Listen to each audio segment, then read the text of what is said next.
Yo, Still Mills, what's the deal, man? I just got off of work. It's hump day. I'm exhausted. I ain't sleep good last night, man. I did not sleep good at all. I don't know what it is, man. My body just cannot. I gotta pop melatonin when I go to the gym, man. After I leave that gym, for whatever reason, that exhaustion just does not translate into me getting some shut-eye. And that is the hardest thing in the world for me to do, is sleep after the gym. And it's annoying. But we going back tonight because we got goals to accomplish, man. But peep game, I want to talk about something.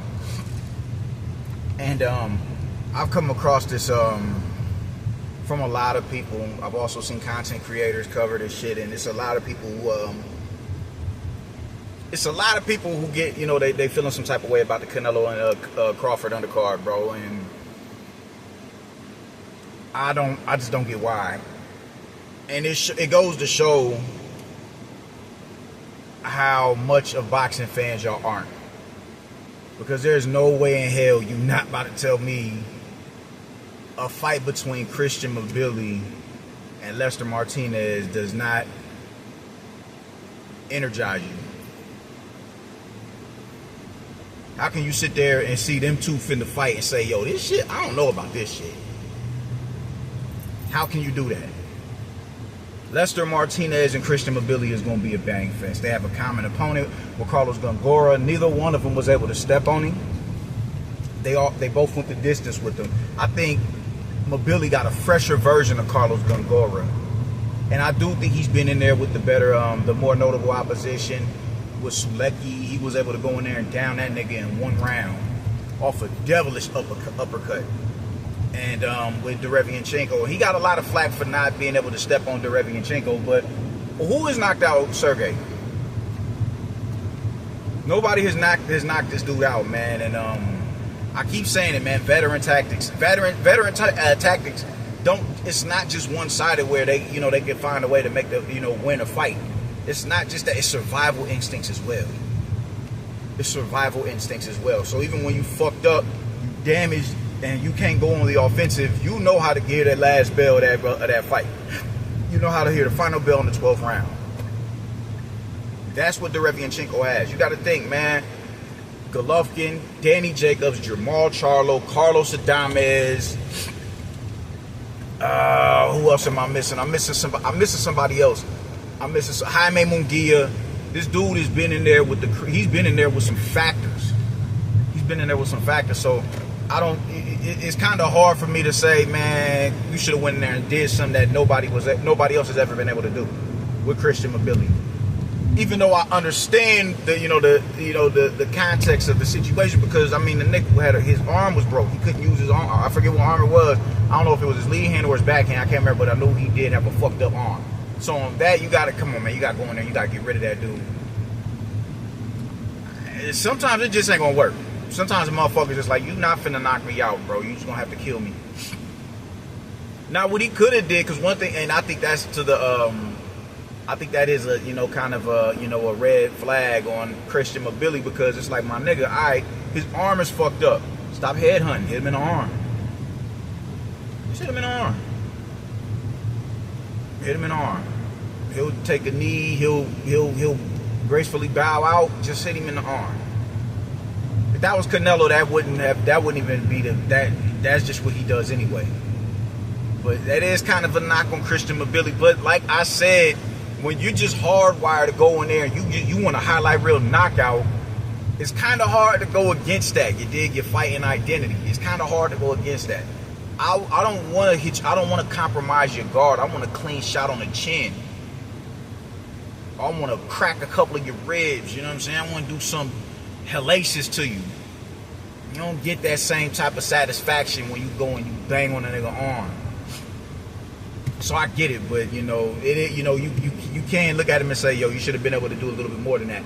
But nonetheless, I'm not about to sit here and castigate him for not being able to do something that nobody else has done to Sergey Derevianchenko. But damn, you should have banged on his arm, or whatever the fuck ever. He made up for that when he went and he did what he did to Sulecki.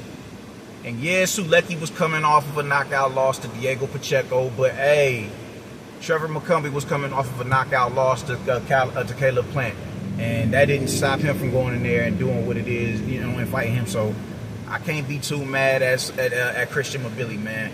But this fight is gonna be dope, and it's gonna be dope because not only do we get to see Christian Mibili again, but we get to introduce Lester Martinez as a legitimate contender in the division. Because a lot of people are, and that's why a lot of people are saying the shit that they're saying. Who the fuck is I don't want to see this shit, because people barely know who Christian Mibili is. A lot of you niggas that I've noticed, man, your extension of the super middleweight division stopped. It was Canelo, it was Caleb Plant, and David Benavidez. And when Canelo, what y'all having the ill will that y'all have towards him, and him being the cream of the crop, and y'all wanting somebody to take take his crown away from him. The minute Caleb Plant became not a non-factor, but he's not as sizzling as he was in 2021. And then with David jumping up, y'all kind of just lost all interest in that division. Why? Because it's not, that's not a division that is, it's American talent up there, man. Darius Fulgham is there. Diego Pacheco is there. Shit, is that it? I think that's all the American talent at 168 pounds. Just those two dudes. Damn. Just those two dudes that I can think of off the top of the dome. It's Darius and it's Shane Mosley. I think it's 160. But to my recollection, it's Darius and it's Diego Pacheco. Yeah, them two. So outside of that, and neither one of them dudes are household names like that. So outside of that, you ain't looking at you're not too much looking in the direction of the 168-pound division, because to you, the only motherfucker that was there to be able to dethrone Canelo is now campaigning at 175 pounds. Whatever the fuck ever, man. But that division is deep, and it's going to be dope to add a whole new name to the division in Lester Martinez. You're gonna start if he goes in there and he loses in the type of fight that we got with him and Gongora, with Mibili and Gongora. What the fuck is this? Oh shit. If we go in there and we get the type of fight that we got from Lester Martinez with Mibili and Gongora, you're gonna start asking for him to fight Pacheco and Beck the Bully and y'all ain't even asking about Iglesias like that, man. God damn. But now we got Cindy's in the building. We got you're gonna ask all of the. You're gonna want to see him in there with Jaime Munguia. You're gonna want to see him in there with. Well, I guess Charlo's he's officially a 168 pounder now. You're gonna ask for him to fight Hamza. You're gonna want to see him in there with Berlanga. You're gonna want to see him in there with all these dudes. You're going to want to see him in there with Darius. You're going to want to see him in there with these cats, man. That is a dope fight, and that honestly has the potential to be the fight of the night. And Lester Martinez can win that fight because he's more nuanced than Christian Mibili. Christian Mibili is a straight come-forward wrecking machine. He's a wrecking ball, bro. We know what we're getting out of him. Lester Martinez is a lot more nuanced and subtle. He has a lot more dimensions to his game. He has a lot more facets, a lot more attributes, a lot more intangibles. Whatever it is you want to call it, he has that at his disposal. Christian Mibili is not. he's not the guy. He's not the boxer. The multifaceted boxer that Lester Martinez is, and that's what's gonna make this fight such a dope fight. Because you know who Carlos Gongora was he had a lot more nuance and more facets in his game than a Christian Mibili, and that still didn't stop the dude. That didn't stop him. He lost. He lost the fight. You dig? So I'm not mad at it, bro. I'm not mad at it. I love this fight. I love it, man. I'm looking forward to it. I personally would have liked to see Jaime Munguia on the undercard. That's just me, because granted he did pop dirty. But that was in Riyadh, whatever the fuck ever. That was in Riyadh. Put strenuous tests on him. Shit happens. That happened. That he popped dirty in Riyadh. All right, cool. Punish him you can't fight over here for a couple of years. or a year or so, whatever the fuck ever do that, that has everything to do with them over there. I would have loved to see Jaime Munguia on the undercard. I would have loved to see it. I would have loved to see a Jaime Munguia in there with Lacey Iglesias. I would have loved to see that. I would have loved to see him in there with a Beck the Bully. I would have loved to see him in there with somebody, a Diego Pacheco, somebody. I would have loved to see it. Why couldn't we get... Well, nah, we wouldn't have been able to get Hamza on the undercard, no way. We wouldn't have been able to get Hamza. But I'd have loved to see him on there. But I love this fight. I love Mibili versus Lester Martinez. I love that. I think that is a dope fight right there. That is a dope fight. So for everybody who throwing salt at this fight, man, y'all are some hard motherfuckers to please, man. I can't get it. I can't understand it for the life of me. How you could be mad at a fight in Canelo and Crawford that would have ran you probably $100 to watch, and you're seeing it on Netflix, and you still take issue with it. You still take issue with it. But I'm telling you what it is. It shows me how big of boxing fans you guys are not. How lackluster of boxing fans that y'all are. Because there's no way you can't. There's just no way you cannot be excited about a fight between two top super middleweights. That is going to be a bang fest. That's going to be a bang fest. Just say that you don't know nothing about. Just say that you don't care for boxing outside of the American continent. Just say that. Just say that. Just say that, bro. Just leave it at that. I could respect you at least just saying that, just standing on that square. Nah, I don't watch boxing outside of America. Cool. I just watched the video with Hatman today, and he was talking about the Andre Ward versus Andre Ward calling out Anthony Joshua, just how outrageous he said bizarre, or how bizarre that shit was, man, for him to even think that to entertain a fight like that, man. And he brought it to me in a package to where I was like, yo, that makes a lot more sense. Because, for years, America has been the land of milk and honey. For years, America has been the pinnacle of everything. The pinnacle of everything. We, just whatever it is that we was, we had whatever we participated in, we were dominant in. Basketball, we're still to this day dominant in that. But, just everything. And, he took it from like an economic standpoint and technology. He did. We were the pillars as far, we were the pillars of technological advancement here in America. We had the best, cost of living here in America. Everything surrounding America just says, y'all are better than everyone else. And it's also the accomplishments of past fighters. But, he said that, he prefaced that comment with, America, just past, fighters from the past. He prefaced what he said about technological advancements and the cost of living, and he prefaced it with, he prefaced that comment with that, and that blew me, because I'm like, yo, that's absolutely right.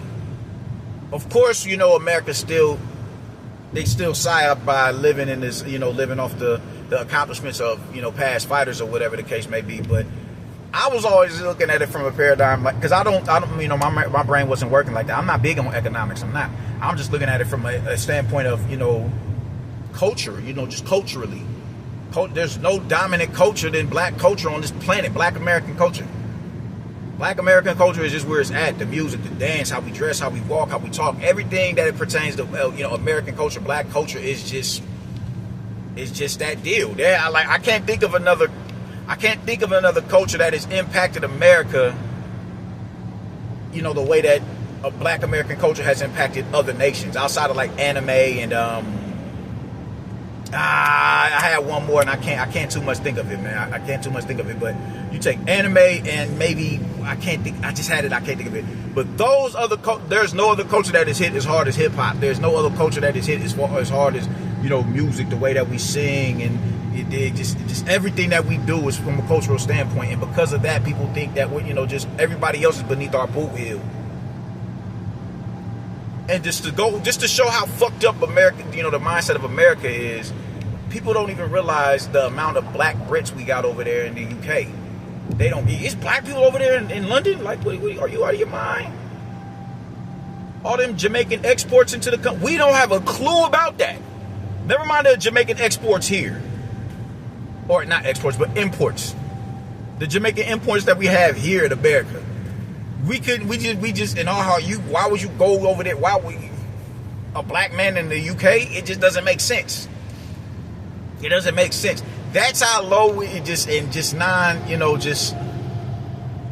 unobservant we are of the outside world, you dig? So we can't fathom somebody who says talk being able to beat me in the fisticuffs. But he painted that picture also clear to me, and I was like, yo, that shit is real deal Holyfield. So shout out to Hat Man. Shout out to Hat Man. I was literally arguing with somebody on the IBFP. Man, I think it was my man Round 105, and he was saying, we shouldn't put fighters below featherweight on the pound for pound list because the divisions down there, they're just not talent rich. And what that translates to is it's not a big enough American population, a population in that division. That's what it translated to. And I'm like, it's real disrespectful. It's real demeaning. It's real demeaning, man. Nobody gave a fuck about the super middleweight division until Canelo jumped up there. And because they already have this vendetta towards him, all right, cool. The only super middleweight we got up there that represents America is David Benavidez. So now you got to go holler at David Benavidez. And they're still lobbying for that fight, even though they're in two different divisions.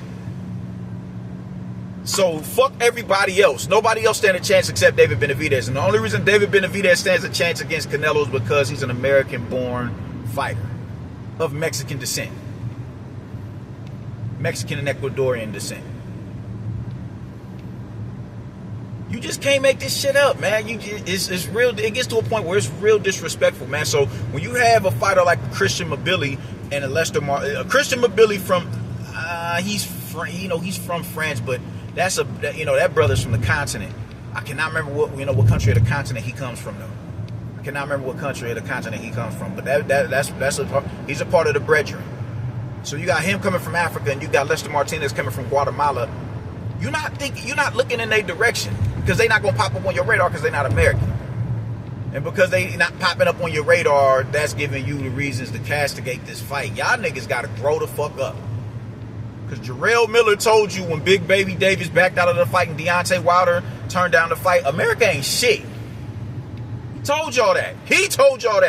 That came out of his mouth. He said outside of me and Andy Ruiz and maybe, we ain't shit. We ain't shit. So someday hopefully y'all grow up and y'all realize how dumb it is y'all moving, man. Lester Martinez versus Christian Mibili is a bang fest. I cannot wait for that fight. And that has the potential to be the fight of the night. That has the potential to be more entertaining than Bud and Canelo. And I'm not saying Bud and Canelo won't be an entertaining fight. I'm saying that has the potential to be more entertaining than that fight. That's what I'm saying. So if you're not excited about this fight, if you ain't hyped about this fight, that just goes to show me the lack thereof of a boxing fan you are, because you just can't be not a respectable boxing fan and not be happy about a fight like this. There's just no way. It just doesn't make much sense. I can't wait for this fight. I'm happy. I'm overjoyed. I really am, man. I really am. I think because someone like a Jaime Munguia has a little, he's more noticeable, he's more known in the American public. I would have liked to see him versus them two. Of course, we would have loved to see him, Diego Pacheco. But I would have loved to see Beck. I would have loved to see them, but that's just not how shit unfolded. So here we are. I will gladly deal with a Lester Martinez, though. I will gladly deal with a Lester Martinez because I think Lester Martinez is about to be one of them ones in the division, because I already think he one of them ones, but he needs a Christian Mibili to prove to you motherfuckers that he one of them ones. So I'm hyped. I can't wait. We were less than we literally a month out today on the 13th. It's the 13th. We a month out. Y'all know where I'll be at on September 13th. Feet in the crib, my feet kicked up. My newborn son will be here in a couple of weeks, if not a week or so. If not the end of this week, that little nigga gonna get his ears screamed off because I'm gonna be screaming at the top of my lungs about that fight card, man. So that's how I'm feeling about it, man. I'm pulling up in the turf right now to tap in with the homies. I'll get with y'all niggas later, yo. Deuces.